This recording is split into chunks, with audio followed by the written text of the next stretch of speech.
What's going on, everybody? It's your boy Sirr Love from Phase 6. Here's another snippet from Chasing Greatness.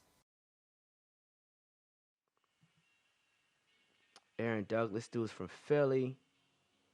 Let's see if Philly pick up. You know, Philly cats, they be up. Cats and Philly be up. Let's see what happens here. Hey. Yo, Aaron. May I speak to Aaron? With you.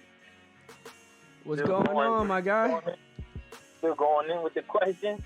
Man, listen, man. I had so many come in. I felt bad. I was like, man, I can't just record one episode tonight. I gotta record 2 episodes. Otherwise, I'm gonna leave all these folks hanging out here, man. I saw your message come in, man. I'm glad you still up, man. I done reached out to a couple people on the East Coast, and they done shut it down for the night, bro. Oh yeah, I'm still out here, man. I'm actually always up working. I'm working, you know, trying to get this, you know, career moving, you know. I feel it, man. I feel it. And I said it right before I called. I was like, yo, I reached out to 2 cats. One was from Baltimore, someone's from New York. And I was like, yo, this dude's gonna pick up. This dude's from Philly. And Philly dudes be up. They be up. Y'all be up. So hey man, I appreciate you, you know, taking time out of your day, you know, in the middle of the night, chop it up with me and send it in a question. I saw your question and it said, how can my team or I book a full tour? What type of music do you do, man? I make like hip hop, R&B. I would put myself in like the Drake-ish, Kanye-ish category. Big Crit, Kanye-ish? Yeah. Okay. And, you know, what's your fan base like currently? Right now, meaning like the, you know, like what's their attributes? I mean, meaning like, like how many fans, like, you know, how many fans do you have or followers do you have? Oh, followers. Oh, okay. Yeah, I got like 30K on Instagram. What you got on Spotify? Spotify, I think I got around like 10K? 10, yeah, around like 10. Okay. So we 10K on Spotify, 30K on Instagram. What's your engagement like? When you do a post, how many likes do you generally get on average? On Instagram? Yeah.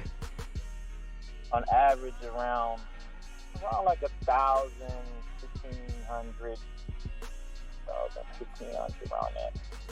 So you're somewhere around like 3%.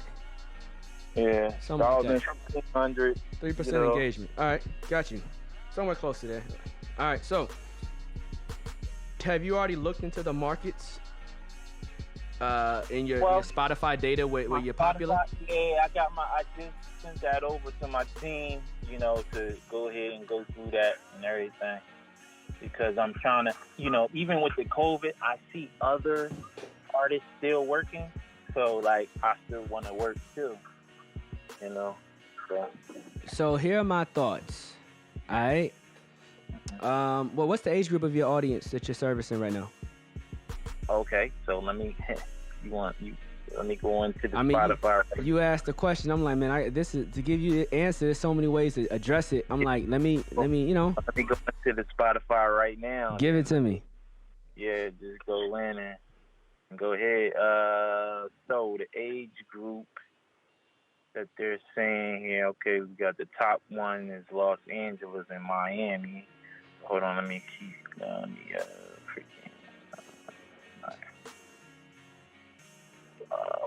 go back. I got a song with Bryson Tiller. Let me, hold on. How do I see the, hold on. Let me figure this one. Well, it's around, as far as age, it's around 25 to 35. 25, 35, around that area. Bet. 25, 35. So your audience is not going to be quick to be out, right? Yeah. Your audience ain't going to be quick to be out. You know what I'm saying? If you just said, you know, 18 to 25, I'd have been like, man, they don't give a fuck. But, you know, this audience, you know, they're a little more cautious. You know, they may have kids. they're a little more responsible. They're around people. They're gonna do the more responsible thing. They may not be as out. Not saying everyone's moving like that, but it's definitely gonna impact your ability to tour. So in my mind, touring is not something that you should be targeting right now during COVID.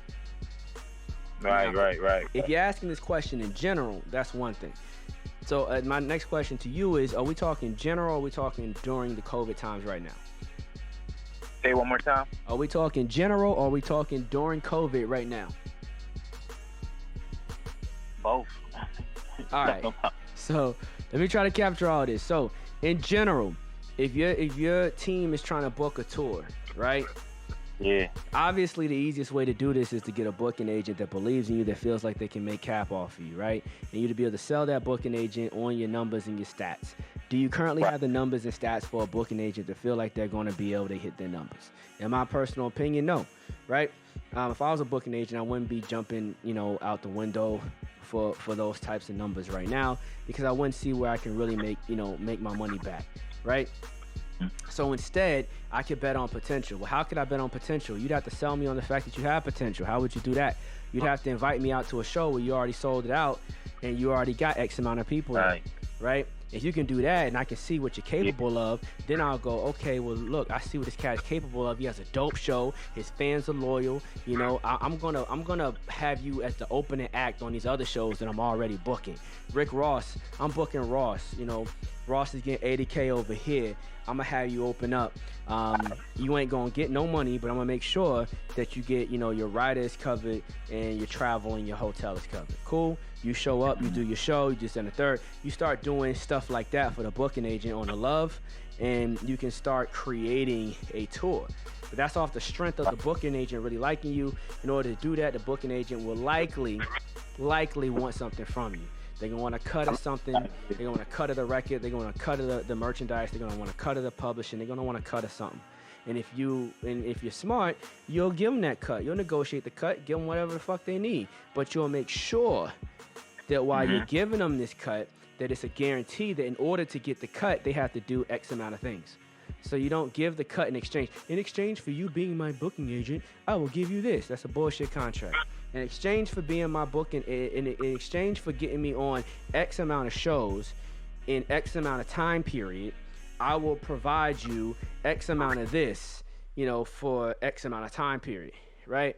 You make it very, very direct, right? I want to be on 10 shows. Each show to qualify has to have at least X amount of people in the venue, or the venue size has to be X amount of seats, or, you got to get real detailed, because, you'll be performing at someone's barbecue and they'll just to get out the contract, right? Right. So that's the booking agent game. Go ahead. I like that idea too. I'll definitely try to implement that and bring it up to the squad about that. I like that idea. Yeah, man, the booking agent game is a lot of good booking agents. Booking agents want to create relationships with artists when they're not hot yet, but they have a lot of potential, because they're going to feel like they're going to be able to get you for a lower price later. Like when you're charging 20, they know they can get you for 15 on Strength and on Love. And it gives them a competitive advantage over every other booking agent, because the university is trying to book you. They don't care what booking agent does it. This booking agent says, I can get them for 20. This booking agent says, I can get them for 20. Another booking agent says, but I can get them for 15. Guess who's getting the money? Yeah. Right? Yeah, I like I like that idea. Yeah, because in Philly, like in this area, like, I can bring out some people in this area. And that's where you want to get the booking agent. So you need to go, like, have you seen, if you've seen my booking 101 info pack on the website, get it, grab it. You need it for what we're talking about, because I'm not going to go through the whole shit that I broke down. But I broke down how to find booking agents. So you can find the booking agents, invite the booking agents to your show. Plan the shows on days where the booking agents are going to be in your city. Like, you hunting these motherfuckers down. Like, yo, I need a booking agent. Like, this is one of the ways Russ got on. Like, this ain't rocket science. I didn't learn this from Russ. I was doing it, and then I was like, oh, Russ is doing it too. So it's like, it's the booking agents can change everything, So, like, you want to get them to your environment so they can see what you're doing. And if you are really doing it, they're going to get excited and they're going to want to make plays. But, that's still you betting your career on somebody else. Outside of that, in the same document, I tell you how to go about booking yourself. and creating relationships with the venues or the promoters, right? Right. The booking agents have a relationship with the promoter or the venue. That's how they get you booked. But you can get your own direct relationship with the promoter or the venue, get yourself booked, right? And so if you want to book your own show, you want to book your own tour, it really comes down to you getting the information for promoters in every city that you want to go to. And who says you're supposed to do a world tour? I mean, a nationwide tour on the first run. You're in Philly. Right. You should hit the East Coast. You know what I'm saying? What I mean by East Coast, you shouldn't even touch Virginia. You know what I'm saying? You hit the circuit up there. You hit all these little spots. First hit, go through Philadelphia. Not Philadelphia, go through Pennsylvania. And New York. And just hit all the spots up there first. Like start in your city, your region, hit all those spots, and then, build outward from there.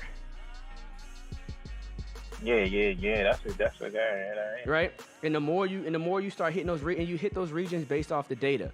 Now, for you said I'm big in LA, I'm big in Miami. So that also means you need to be booking shows in where? LA and Miami. Yeah. Right? And you want to, make sure you put yourself on a show where there's someone else there. Reach out to another artist. Go on. I swear this feature on Spotify is so important. Artists similar artists. It's like similar to me or similar to so and so. It's a feature. Artists similar to so and so. Find one of those artists that are similar to you that's in LA. They got some type of following. Call them up. Like, yo, let's do a show together. It says on Spotify, me and you got similar audience. We got a similar following. I got 10,000 followers. You got 20,000 followers. You know the market. How about you do a show out there? I'm going to plan the show out here, right? I'm going to open up for you there. You open up for me out here, and we both can share our audiences. Yeah. This ain't hard, bro. This ain't hard. This is incremental. We already been talking about doing our own shows.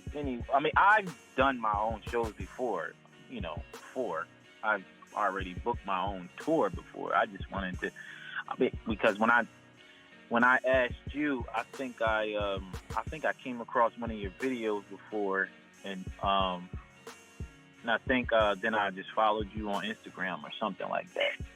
And so when you came and asked me that question, I was like, let me just ask them this question. I did my own. Got it. Well, shoot, you already know what it is, man. You in Philly, so you hitting, you hitting Trenton, Easton or Allentown. You hitting Newark, you trying to get something in New York. You trying to hit Pittsburgh. What else is popping up there? Where else have I been? Did we do something in Scranton? I can't remember. But I'm thinking about the shit. We probably did. You know what I'm saying? You out there in Springfield, you in Hartsfield, you know what I'm saying? You in Warwick, you know what I'm saying? Providence, there's money all out there. You can stop through Boston. Boston's a difficult market. At least to me, it was a difficult market. You playing all in that space. Like, you all up the East Coast. You in Manchester, you know what I'm saying? You all up through there. Like, that's where you should be, right? And you hitting these markets, and you doing your shows. You trying to build your strength across the East Coast. Now, also, your music is already popping, like, again, in Miami and LA. But those are disparate environments. Like, it's hard to work those environments from a distance. So do collaborations in those environments. Partner with people. Do shows. Make sure you save all your data. You need to know how much money you made at the door. You need to know how much money you made, how many people were in the venue. You need to try to figure out how much money they made at the bar. You want to try to figure out how much merchandise you sold. You should know how much merchandise you sold, right? You want to have data points, because when you start talking to booking agents, you start talking money, you need to be able to say, I did this, I did that, I did this, I did that. These are the numbers. These are the statistics. This is how our business works. This is the money. So when they negotiate with you, they're going to tell you, I want some of your merchandise. I want some of your record. I want some of your this. You got to figure out how much you're going to give up for the opportunity. You got to make sure the opportunity is worth it. Can this booking agent do what they say they're going to do? And if they don't, I want to make sure the contract says that you don't get shit if you don't do it. Right. Right? Yeah, that's a good, some good advice there. Hey man, I'm just trying to give it to you real. So like like you said, you did this already. So you can do it yourself, venue to venue, or you can do it through a booking agent and leverage their talent and their energy. But either way, like, this is the best way to set up a tour. But in order to do a tour, before you can even do a tour, you want to increase your audience. You want to increase your following, which means you have to, one, create great music that provides value to your audience. Great music that provides value, meaning they relate to it in some type of way that makes them really want to fuck with you long term, right? You touch their soul. They listen to you. They go, damn, your life sounds just like mine. I listen to you because you the realest, you the illest, you the truest, because I feel your shit. I feel it because it's my story. Your story is my story. It's that authentic. Right? Mm-hmm. That's why people support hip-hop. If it's R&B, you tell great stories. You make me happy. You make me sad. You control my emotions. When I'm sad, you make me happy. When I'm happy, I mean, if I'm going through some bullshit, you support me. You cry with me. You know what I'm saying? Whatever. Like, whatever the energy is, like, you supply that. So, for you, you know, to make sure your content is amazing musically, and then you also want to make sure the visuals are amazing. You got to make sure you're growing your fan base. You should be investing in playlisting and all these other different things that are going to increase your fan base. You want to strategically target certain markets. There are playlists that are just playlists, and there are playlists that are more popping in certain regions. Target them. Target markets. You know, if you have the bandwidth, invest in radio. It's still relevant.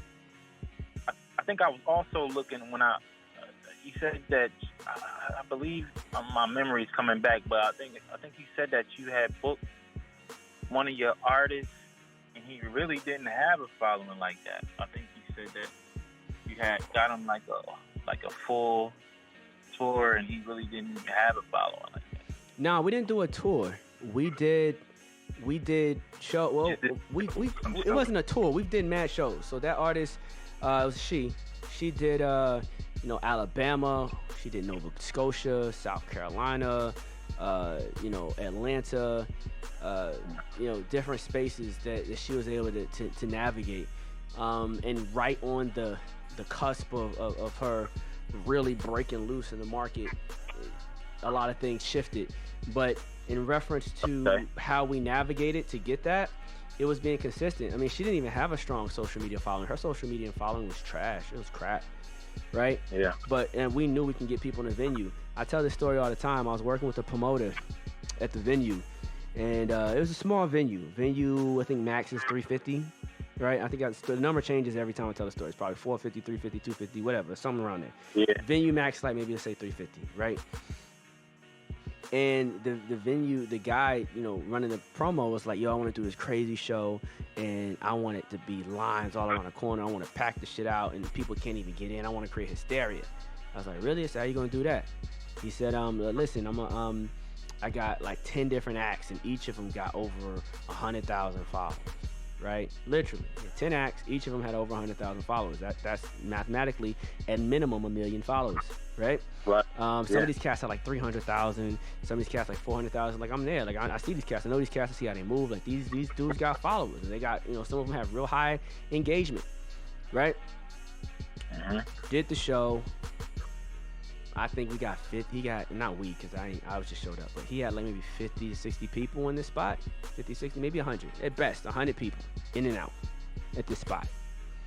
Wow. With 1 million followers. Wow. I checked it. All of them posted the flyer. None of them were going crazy. Like, come to my show. They all posted the flyer. Hey, I'm gonna be here tonight. This such and such a day. Right? Yeah. Same exact venue. The artist I was working with had probably, I don't even remember no more. I know it was under 4,000 followers for sure. And packed the whole spot out. We had to reject people, and it rained that night. Wow. Right. And so, followers are not a testament to fans. Right, of course. I know that, yeah. Right. So, as you're navigating, like when we went to Nova Scotia, we had fans in Nova Scotia. And, we had to capture that data. Like, damn, we got fans in fucking Nova Scotia. Right? Right. So, as you're capturing, as you're navigating and moving, there's a lot of information I put out on some of these podcasts that are getting ready to come out. Like, I'm giving Cass game because Cass is asking real ass questions like you. So stay tuned. You're gonna hear some real shit that you can add to your portfolio in reference to how you're moving.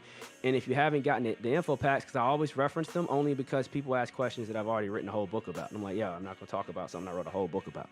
It's just gonna take me too long. I'm still supposed to record the audiobooks. And I'm sitting here like, fuck, it's going to take me 4 hours just to record the damn audiobook. You know what I'm saying? So, like, you know, as you're navigating, man, that's how you want to move. I gave you a bunch of different ways, and all the broken down, simple ways, like step-by-step ways to do it are in the book and info pack. So just grab it if you haven't grabbed it, and you'll know what to do. Yeah, like everything you told me, that was good advice. I'm gonna definitely implement it over to the management team on, you know, how we can move, in future, in the future. I got it, man. Well, shoot, I hope I was helpful. You know what I'm saying? I wanted to try to give you as much value as I could on the call, especially since you're staying up late out there in Philly, man. I appreciate it. I appreciate you supporting the channel. I appreciate the energy. Tell other cats about me if they don't know about me already, and I appreciate you, my guy. Yeah, good talking to you. You know what I'm saying? My name ADZ, ADZY. Across the board. ADE, yo, text me your Instagram. Are you following me already? Yeah, I believe so. ADZY. Send me a message, man. I'll follow you back. All right, cool. All right, bet. Take care, man. One. Boom, another dope conversation. Shout out to my guy. Right here, man. I love his energy. I love what he's trying to do. Like I just feel the vibes. Like I can tell, you know how when people are moving a certain type of way, right? You know, there's levels to it, right? There's levels to this movement. You know, there's still ways to go, but I can tell, you know, when cats are navigating, how cats are navigating. And I know it's a struggle, and I know we're not all where we want to be, but you know, it's a process, right? I don't know everything, but I know a lot about a little and a little bit about a lot, and I'm trying to give you guys everything that I got right here on Phase 6. Check us out at www.phasevi.com. Again, that's www.phasevi.com. Beam in.